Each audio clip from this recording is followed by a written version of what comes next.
नशे की लत क्या है जो है ये हमारे माशरे को ले डूब रही है। किस उम्र में जाके जो है ना वो शिकार होता है। 15 to 37 ईयर्स तक हैं, यानी कि यंग पीपल हैं। एक वालिद स्मोकिंग करता है, पर 10% कंट्रीब्यूशन इन चीजों का है। ये जो नशा है इसके नुकसानात। पहला तो इसका फिजिकल डैमेज आप समझ लें। इस नशे की लत और की रोकथाम के लिए फैमिली सबसे बड़ा किरदार अदा कर सकती है।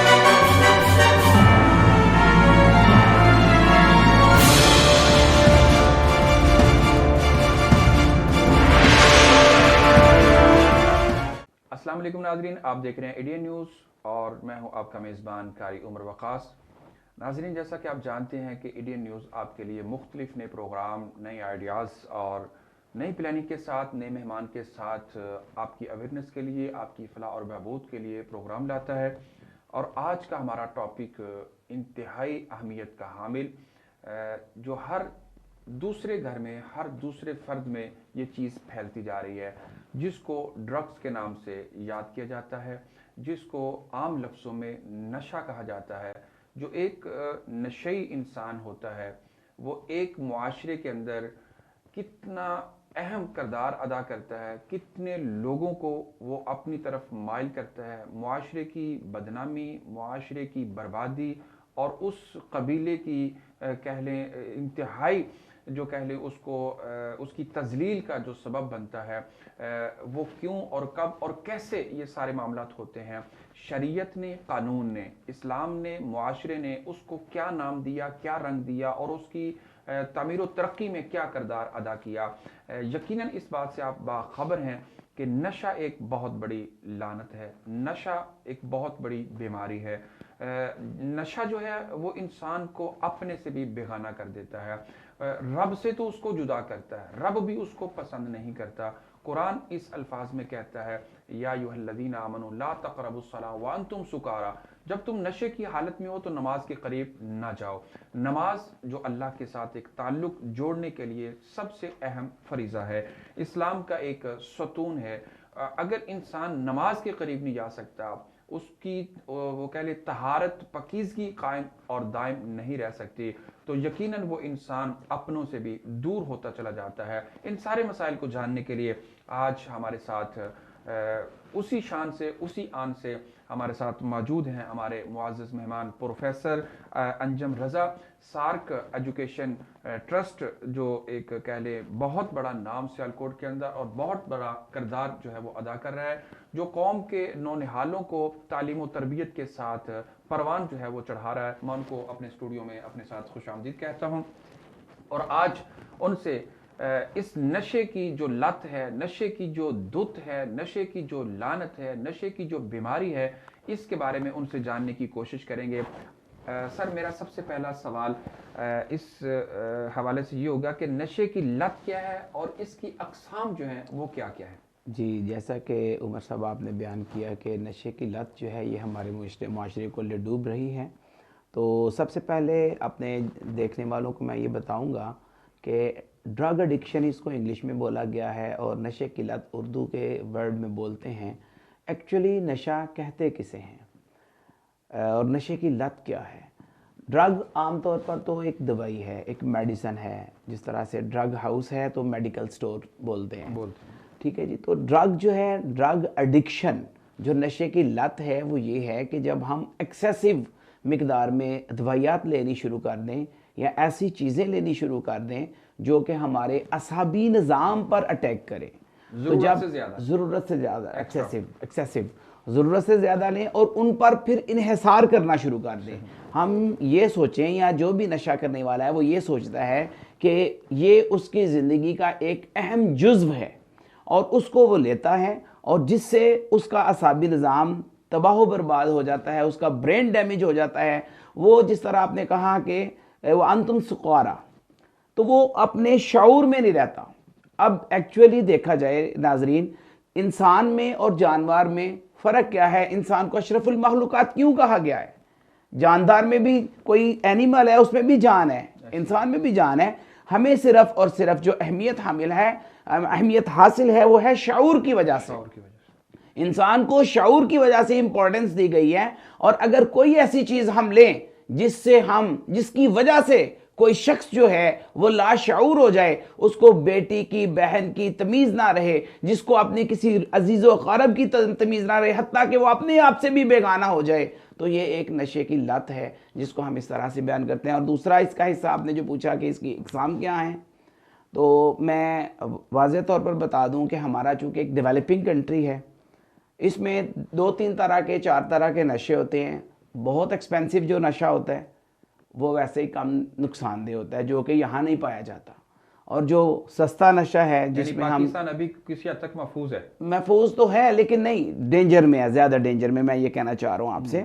रीज़न ये है कि यूरोपियन कंट्रीज़ के अंदर देखें ना, जो नशे हैं, जो अल्कोहल यूज़ होती है मोस्टली, और वो आम तौर पर आम यूज़ करते हैं और लॉ में भी उनके शामिल है, इलीगल भी कंसीडर नहीं की गई। चूँकि हम इस्लामी कंट्री से बिलोंग करते हैं, किसी भी तरह का नशा हम पर हराम करार दे दिया गया है। तो इसमें जो लोग नशे की लत का शिकार है, हम डेवलपिंग कंट्री है ना, हम गरीब मुल्क हैं। जब हम गरीब मुल्क हैं तो यहाँ पर सस्ता नशा लोग जो है ना करना पसंद करते हैं, जो इसकी लत में मुब्तला हैं। उसमें आ जाता है चर्स है इसकी किस्म में, या कैबनीज है जिसको हम कहते हैं भंग, ठीक है, और चर्स यानी कि हशीश। उसको तो जो है ना वो लीगलाइज कर दिया गया। हाँ, लीगलाइज तो कर दिया गया, लेकिन ये हमारे लिए इंतहाई नुकसानदेह है और ये ऑलरेडी लोग कर रहे हैं।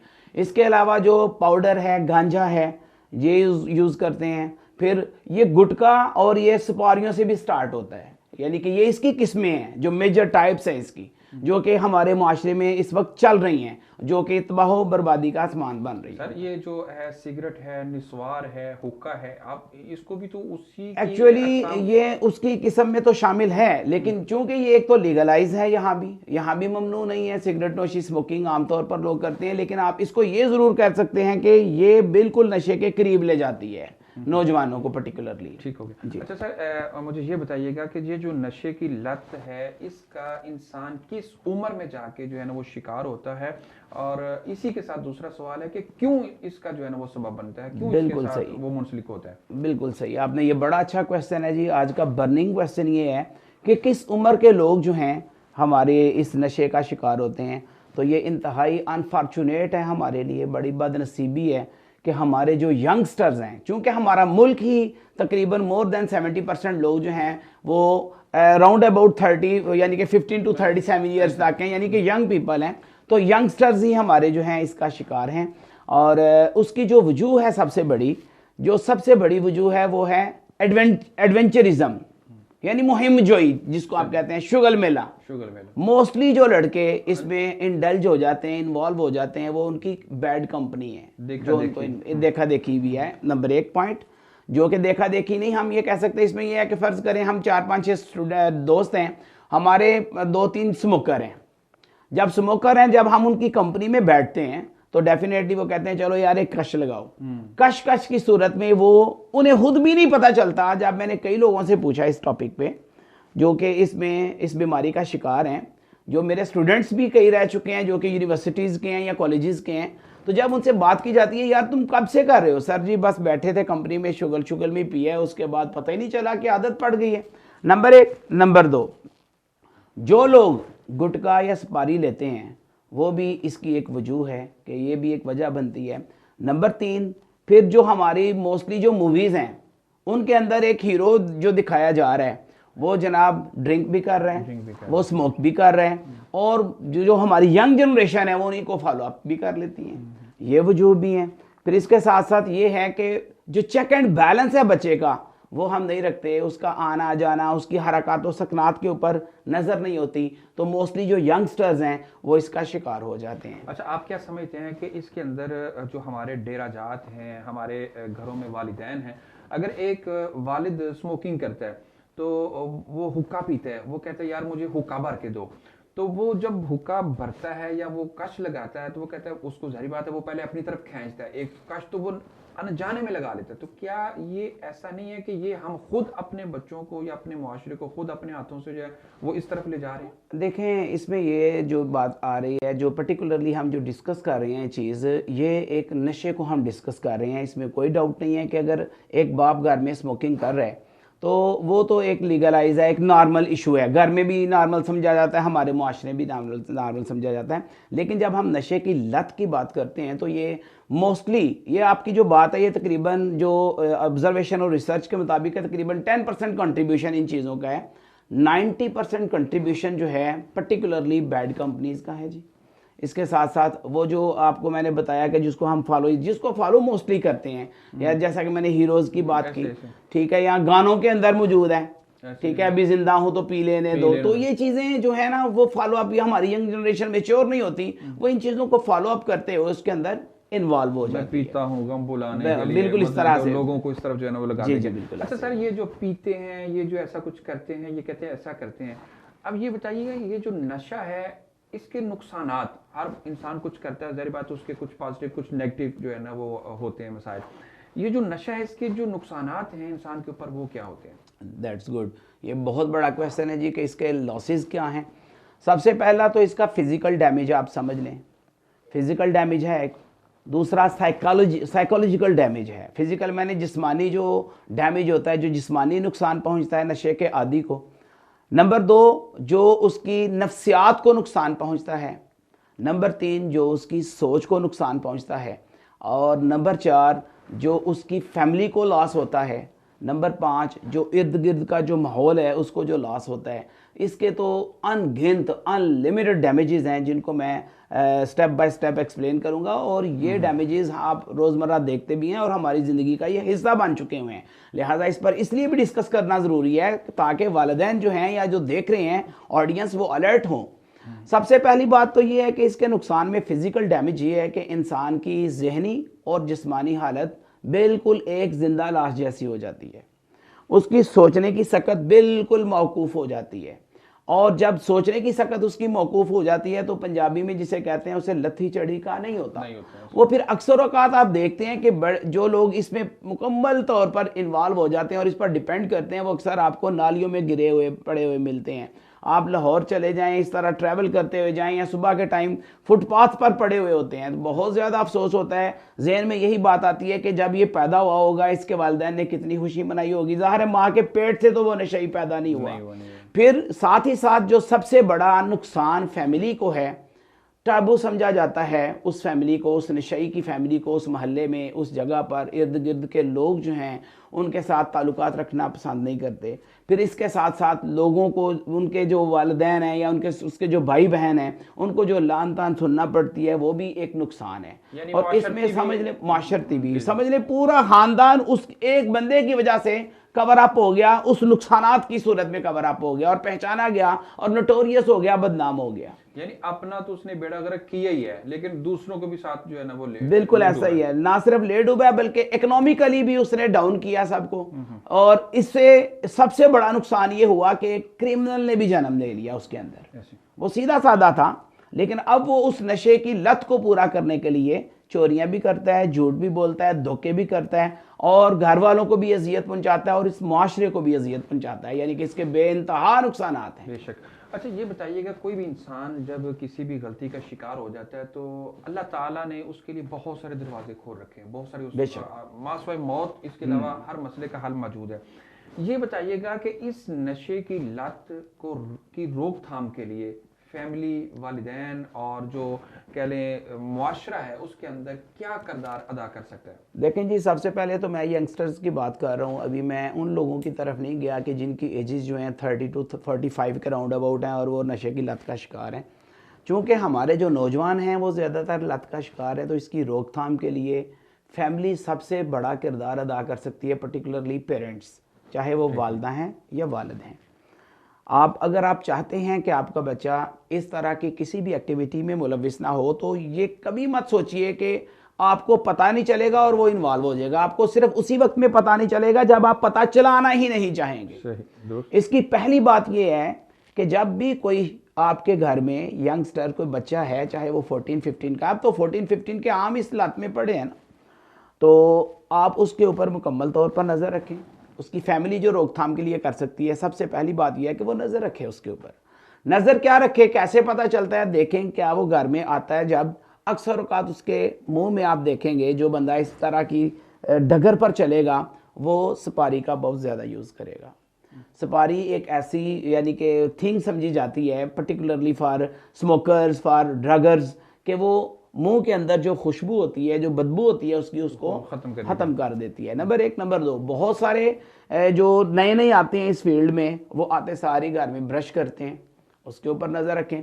फिर उनकी रोज़मर्रा की एक्टिविटीज़ में कोई चेंज, कोई अनयूजुअल चेंज, उसके ऊपर फोकस करें। नींद ज़्यादा ले जैसे नींद ज़्यादा, बहुत ज़्यादा सो रहे हैं, ठीक है, या उसकी आंखों में सुर्खी बहुत ज़्यादा है, लालगी है, उसको आप चेक करें। या आप देखें कि उसकी कंपनी, मैं कहता हूं कि सबसे ज्यादा बैड लक वो पेरेंट्स हैं कि जिनको अपने बच्चे की कंपनी का ही नहीं पता कि वो किन में उठता है, किन में बैठता है। सही।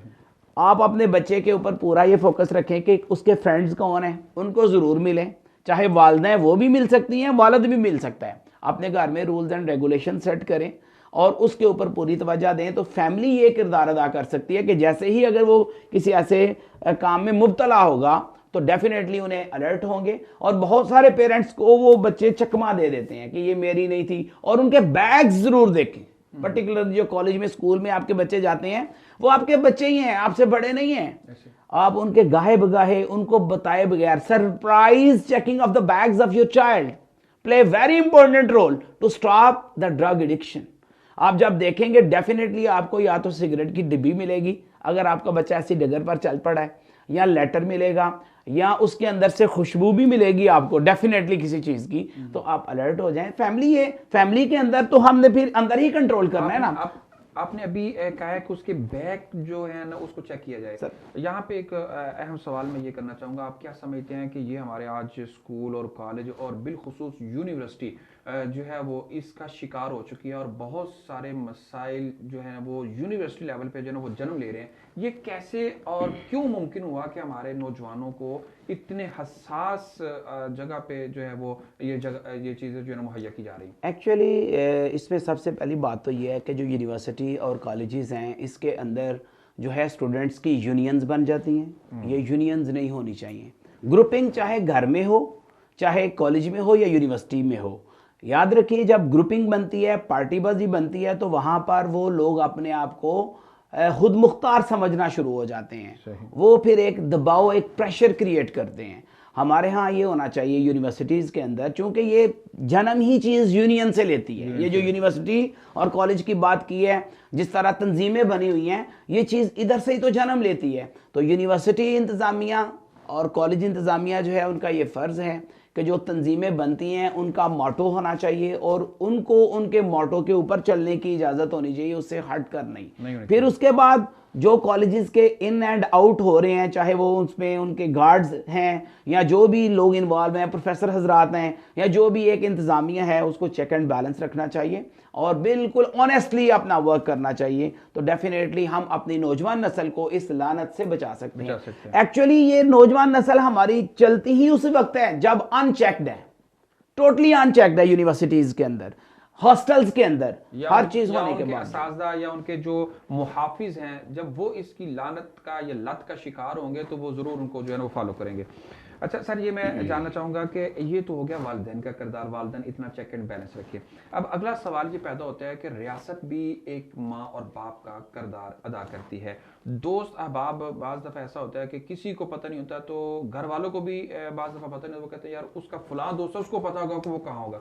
दोस्त और हुकूमत इसके अंदर क्या अहम किरदार अदा कर सकते हैं, इसके बारे में हमारे नाज़रीन को बताइए। देखिए जी, सबसे पहली बात तो ये है कि फ्रेंड्स जो होते हैं ना, फ्रेंड्स कोशिश करें, जिस तरह मैंने पहले क्वेश्चन में मैंने बता दिया कि आपको पता होना चाहिए कि आपके बेटे का या बेटी का जो फ्रेंड्स हैं, फीमेल फ्रेंड्स हैं बेटी की या बेटे के फ्रेंड्स हैं, वो कौन लोग हैं। जब आपको डेफिनेटली पता होगा तो आप सॉर्ट आउट कर लेंगे कि ये लोग जो हैं अच्छे हैं या बुरे हैं।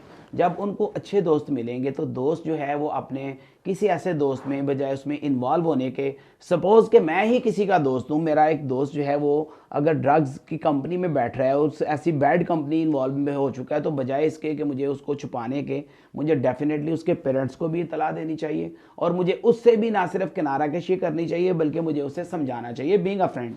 तो दोस्त अहबाब जो हैं ये किरदार अदा कर सकते हैं कि जो जो लोग उसमें इन्वॉल्व हैं, मैंने देखा है बहुत ज़्यादा दोस्त सपोर्ट करते हैं, खुद नहीं वो लेते कुछ भी, ये भी कहते हैं कि हम सारी इस महफिल में बैठते हैं, हम बड़ी महफिलों में, बड़े आपने बातें सुनी होगी, हमने जनाब सारी महफिल में बैठे हैं लेकिन अभी कभी हमने हाथ नहीं लगाया। मैंने बिल्कुल ऐसे। तो ये कोई बहुत बड़ी बात नहीं है, हमें इस महफिल से बचना है, हमें बैठना भी नहीं है इस महफिल में, हमें बचना है। तो हम अपने दोस्तों की भी बचा सकते हैं। जहाँ तक आपने हुकूमत की बात की है, गवर्नमेंट जो है कोई शक नहीं है, जो रियासत है, जो रियासत के जो हुकूमत होती है वो एक माई बाप की हैसियत रखती है और रियासत उसके लिए एक फैमिली की हैसियत रखती है।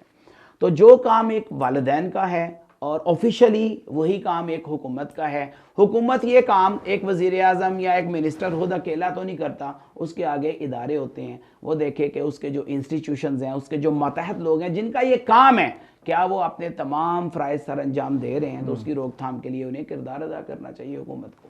ठीक हो गया। नहीं, हुकूमत ने तो इसके लिए बहुत सारे मुख्तलिफ इदारे बनाए हैं, मैं भी उसी की तरफ आते हैं। जिस तरह पुलिस डिपार्टमेंट है, एक इस ड्रग्स के ऊपर ANF के नाम से जो है मखसूस इदारा बनाया गया है। तो आप क्या समझते हैं कि वो अपनी कारकर्दगी को बेहतर तरीके से सर अंजाम दे रहा है या कि बस सब अच्छा की रिपोर्ट जो है वो दे रहा है? उसके क़याम से लेके अब तक इस लत में, इस कह ले लानत में कमी आई है या कि दिन ब दिन ज़्यादती हो रही है? एक्चुअली अगर देखा जाए तो ये अभी 40,000 आप सुन के दंग रह जाएंगे कि 2018 की रिपोर्ट है कि 40,000 पर ईयर जो ड्रग एडिक्ट है वो इंक्रीज कर रहा है every year. 40,000, it's not a small figure. इसमें कोई शक नहीं है कि हुकूमत ने इदारे बनाए हैं, जैसा कि ANF की आपने बात की है, जो specially anti narcotic force ANF, जिसका काम ही मंशियात, इंसदाद मंशियात है, यानी कि मंशियात का खात्मा करना है। तो इसमें कोई शक नहीं है कि वो बड़े लेवल पर, अगर वो भी इस तरह लोकल लेवल पर भी होना चाहिए उनका कोई ऑफिस। अब ANF से कितने लोग कॉमनली वाकिफ होंगे? मेरा ख्याल है हार्डली 2-3% लोग भी वाकिफ नहीं होंगे, पता ही नहीं होगा कि ANF कोई इदारा है। तो हुकूमत को चाहिए कि जिस तरह पुलिस स्टेशन तो हर एरिया में है और नफरी भी ठीक ठाक है, अब पुलिस को, हुकूमत को चाहिए कि पुलिस स्टेशन के अंदर ANF का एक डिपार्टमेंट हो, हर पुलिस स्टेशन के अंदर। उससे क्या होगा? उससे ये होगा कि उस एरिया से रिलेटेड जो होगा कवर अप हो जाएगा मामला। फिर इसी तरह से ANF ने बहुत ज़्यादा रिहैबिलिटेशन सेंटर्स बनाए हुए हैं उमर साहब, ठीक है, यानी कि उन्होंने नाम रखा हुआ है मैट्रक, model of addiction treatment rehabilitation centres. हर हमारे पाकिस्तान के तकरीबन हर बड़े शहर में मौजूद है, मगर वो नाकाफी हैं, दे आर नॉट इनफ। मैं अब आपको उसकी एक एग्जांपल देता हूं। इस्लामाबाद में एक मैट्रिक है, मैट्रिक से मुराद ये मैट्रिक की क्लास नहीं है, वही इदारे का है, ठीक है, model of addiction treatment rehabilitation centre, जो कि ANF के अंडर है।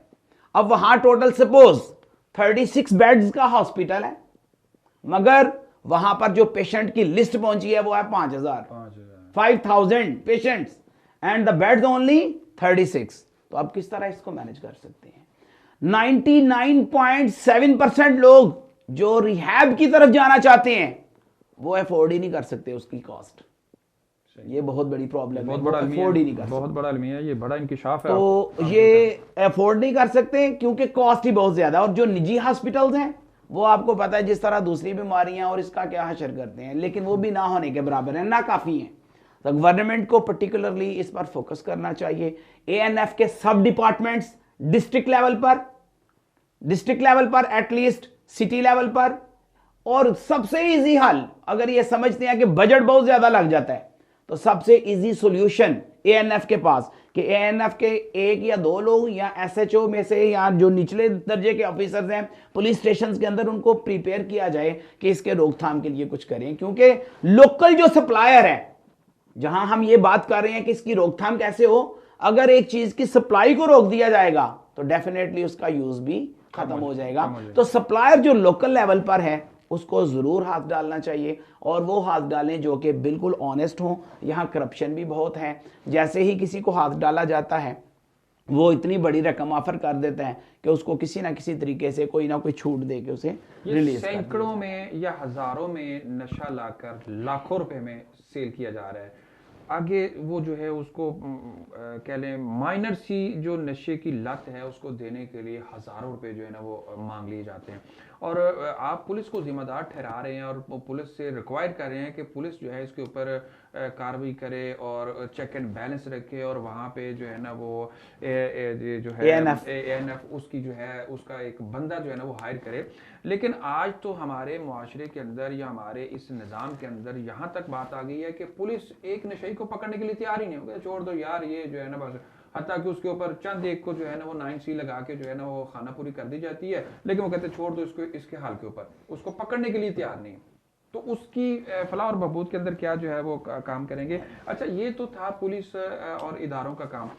जहाँ गवर्नमेंट काम करती है वहाँ उसको सपोर्ट करने के लिए बहुत सारी एनजीओज और बहुत सारे जो कह ले प्राइवेट सेक्टर के लोग हैं वो ये कह ले स्टेप जो है ना वो उठाते हैं कि हम अपने मुआशरे की बेहतरी के लिए किरदार अदा करते हैं। तो आप क्या समझते हैं ये जो निजी हॉस्पिटल और ये जो एनजीओज काम कर रही हैं ये बेहतर तरीके पे जा रही हैं या कि फिर सिर्फ और सिर्फ पैसा कमाओ और इनको बस वो कस्टमर और वो उसी तरीके पे? देखें जी, जो एनजीओज हैं, नॉन गवर्नमेंट ऑर्गेनाइजेशंस, इनका जो काम है, इनका सिर्फ एक काम नहीं होता, इन्होंने कई काम, कई तरह की वेलफेयर इन लोगों ने करनी है। कोई समझ लें कि जो नहीं, जो खास तौर पे इसके ऊपर जो है ना वो काम कर रहे हैं जो जिन्होंने बिल्कुल, यानी कि जिनका काम ही है, है फोकस ही है।